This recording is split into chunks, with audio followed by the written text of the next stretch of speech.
How to price commercial cleaning jobs for maximum profit. Hey everyone, welcome back to my channel. I'm Karen Denton, your KSC bidding consultant, and here we talk about how to get to the money. Any content I put on this channel is actionable steps will help you get to the money. So today we're going to talk about one of the biggest challenges in the commercial cleaning business: pricing your services for maximum profit. Have you ever underpriced a job and regretted it later? I know I did. Or maybe you've lost bids because your price was too high. Did that before too. Well, don't worry. I'm going to break it all down for you today, step by step. By the end of this video, you'll know exactly how to price commercial cleaning jobs confidently and profitably. So stick around because I'll also share the most common pricing mistakes that could be costing you thousands. Now, before we dive in, make sure you hit that like button, subscribe, and turn on notifications so you'll never miss my best bidding strategies. So let's talk about understanding market rates. So step one, you want to research your market. To price correctly, you need to understand your local market rates. And here's how you do it. Research competitors in your area. Look at their pricing models. Check job listings for janitorial positions, and this will give you a sense of labor costs. Here you can see what other companies, and that's a great idea. You can go on Indeed or something and see what other companies in your area are paying for janitorial services. Network with other cleaning business owners. And I keep saying that. You grow with other companies. Join industry groups like my group, the KSC Bidding Group. Now here's a quick tip. Bigger cities tend to have higher pricing per square footage than small towns. So adjust accordingly. That's just like every city is different. Like I couldn't tell you the price what I price in my city in your city and vice versa. So you got to know your area. So calculating your costs. Step 2, know your costs. Now let's talk about numbers. You can't price your services right unless you calculate your expenses first. So here's a breakdown of costs. Your labor costs. How much are you paying per hour per employee? Your supplies and equipment, chemicals, mop heads, vacuums, add that stuff, and other things you need for the job.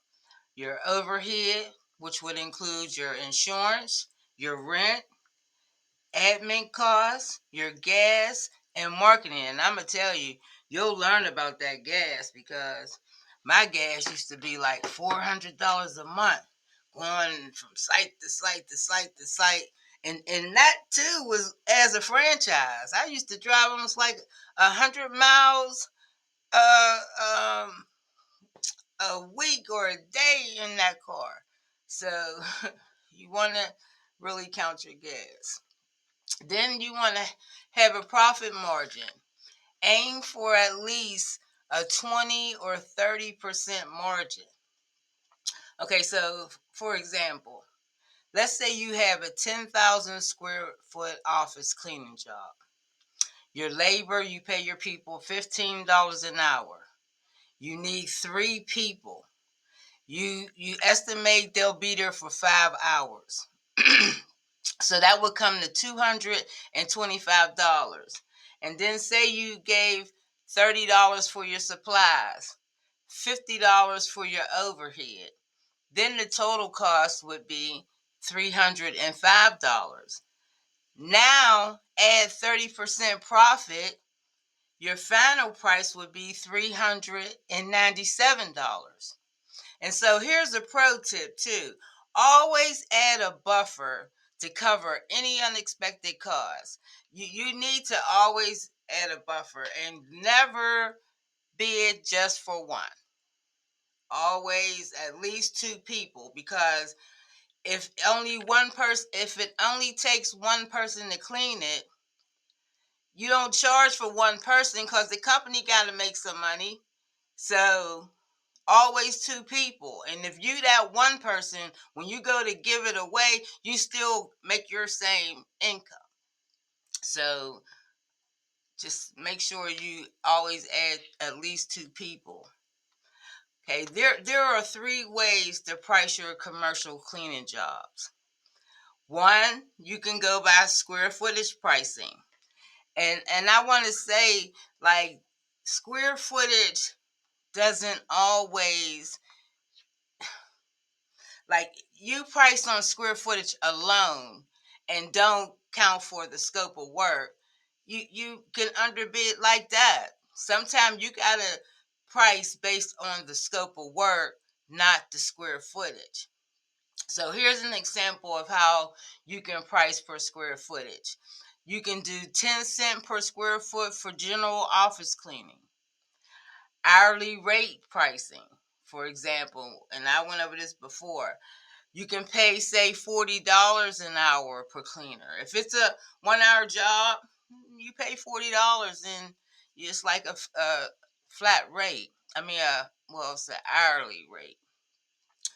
Okay, and then there's flat rate pricing, charging the set fee for specific services. And that's the same, like for deep cleans or something like that, that's setting a fee. But in commercial, you don't really set no, I don't really set no specific service pricing. Because I'm going to tell you, in commercial properties, some of them buildings be a hot mess. Hot mess. They be old, different things. So you can't have no one pricing. You have to do a walkthrough and you have to visually see the scope of work. I, at the beginning, I used to, even from referrals, I used to take their word for it. Oh, I used to live there. It ain't that dirty. You know, then I get there and it's a hot mess. And because it's a hot mess, I underbidded it. So always see your work first. And when you get more experience and you think you can price without seeing it, then do that. But at the beginning, no. You need to see the scope of work. Cause I even had people call me on the phone and try to give them a price over the phone. And I'm saying, I'm sorry. Because see, I don't want to go back and forth about, you said it was this price. I'm just not gonna say no price because I need to see the scope of work. And you need to see it. And sometimes they could be doing their research, seeing what I would charge. So like I suggested to do the research, I think maybe that's what they're doing when they want me to price them over the phone. So yeah. So and then the best approach is to use a mix. Just like what I said. Charge by the square foot for larger offices and use hourly or flat rates for specialty services like deep cleaning. And that's what I pretty much what I just said. So you want to bid like a pro. Now let's talk about how you can win the bid. Because now that you have the price, how do you win the contract? And like I just said, always do a site walkthrough. Always do a site walkthrough. Check for hidden costs, extra bathrooms, high traffic areas, or neglected spaces.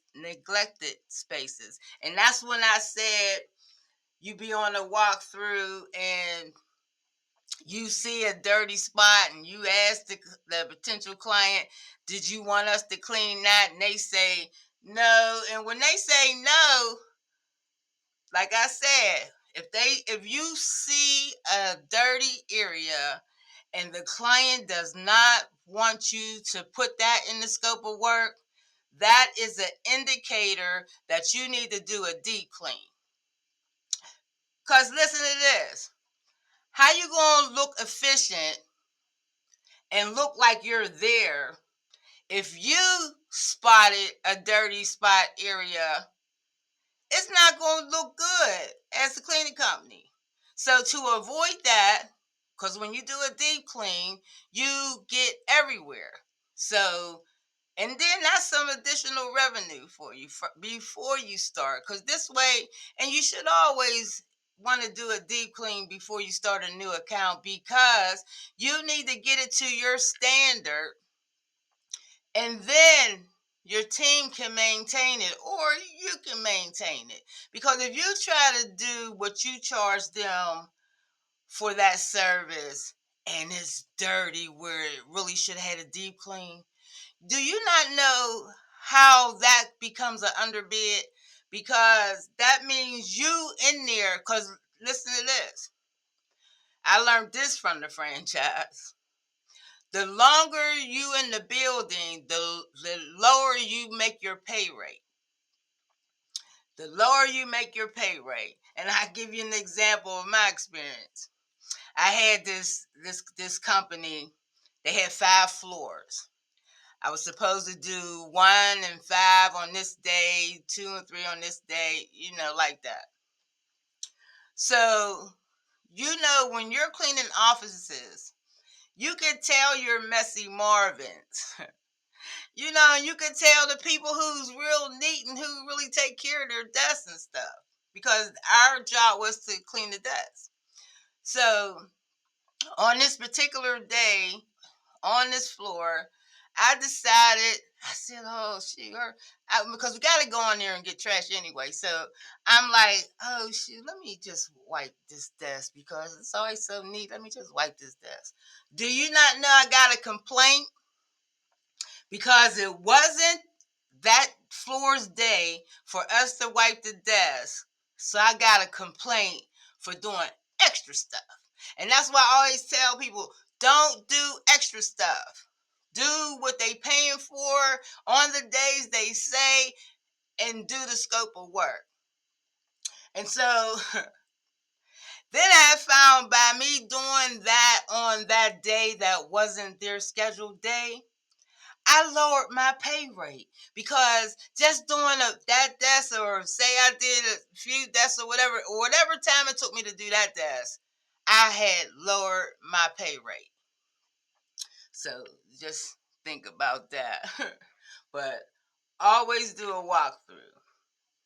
So you check for hidden costs, extra bathrooms, high traffic areas, or neglected space. Ask clients about their expectations. What services do they need regularly? Upsell additional services like carpet cleaning or floor waxing. And if you don't know how to do those things yourself, that's when you can sub out a contractor who specializes in floor care. That's what I do. I'm trying to build my own team, but that's what I do. So here's an example of a script for clients. Based on our walkthrough, I recommend a deep clean. Now this talks about restrooms, but it says, based on our walkthrough, I recommend a deep clean of your restrooms twice a week to maintain sanitation. I can include that in your proposal. Would that be helpful? Now that's an upsell. So little upsells like that can add thousands to your yearly revenue. Like, they might not need the whole building done those additional times, but maybe they could use the restrooms more, like in between. Actually, I have a client where we go there once a week, But once, wait, how we go? I think we go there once a week, but one of the weeks is the full office. The second week is just this like big bathroom like that. So 2 of the weeks is the restroom, and the other 2 weeks is cleaning the whole office. So they had to pay more to add for me to have somebody come out there just to clean the bathrooms. So now here's some common pricing mistakes, and avoid these pricing mistakes.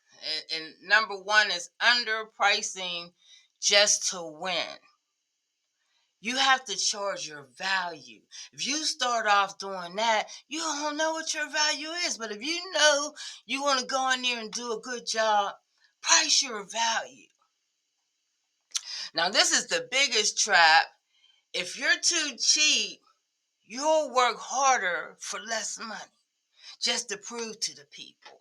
So, charge your worth. And then the second mistake is ignoring labor efficiencies. Like if your team is not trained, you'll spend extra hours on tasks that shouldn't take that long. And that's so true because, and especially when they're new, because they will try real hard. And if you don't pay attention, they'll be doing extra stuff. So you got to train your people so that they can be efficient. Set them up for success. And then mistake number 3 is forgetting to add your overhead costs into your proposal. Always factor in your insurance. Don't you have to have insurance to be in business? You pay for that every month. So factor in your insurance. You drive everywhere, your gas, and all the time you got to sit at your desk and do admin work. And if you're paying somebody else, that costs. And that stuff add up fast because it's not a revenue building activity. So that stuff is always there, and you can't, those costs you can't manage because they're there. And there, if you have, and there, now you have it. Now you know exactly how to price your commercial cleaning jobs the right way, so you'll never leave money on the table again. Want a free bidding worksheet to help you calculate pricing? Click the link below to grab it now. I'll put a link in here of a worksheet.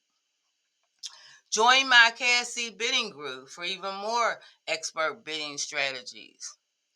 Now tell me in the comment, what's your biggest challenge when pricing jobs? Do you use square footage, hourly, or flat rate pricing? Let me know how you guys bid. Maybe there's something y'all might teach me. So don't forget to like, subscribe, and share this video. I'll see you in the next one. But until then, bid smarter, not harder. See you guys on the next video.